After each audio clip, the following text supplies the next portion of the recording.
అనగనగా ఒక గ్రామంలో ఐలయ్య అనే జాలరి ఉండేవాడు. అతడు ఆ గ్రామానికి దగ్గరలో ఒక పెద్ద చెరువు ఉండేది. ఆ చెరువులో చుట్టుపక్కల ప్రాంతాల వారు ఆ చెరువులో చేపలు పట్టి అమ్ముకుని జీవించేవారు. ఆ జాలరి ఐలయ్య ఎంత కష్టపడినా కుటుంబం గడవడానికి ఇబ్బందిగానే ఉండేది. ఏ రోజు చేపలు పట్టకపోయినా ఇక ఆ రోజు తిండికి కష్టమే. కానీ అతనికి ఒకరోజు అనుకోకుండా అదృష్టం కలిసి వచ్చింది. ఇప్పటిలాగానే చేపలు పడుతుండగా వలకు ఒక వింత చేప చిక్కింది. అది బంగారు ఛాయతో చాలా అందంగా ఉంది.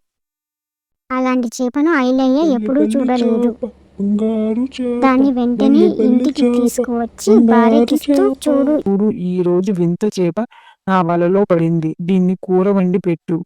మహా రుచిగా ఉంటుంది అనిపిస్తుంది అన్నాడు.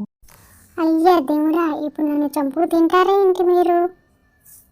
అయ్యో, నన్ను తినకండి, చెరువులోనే వదిలిపెట్టండి, మీకు పుణ్యం ఉంటుంది.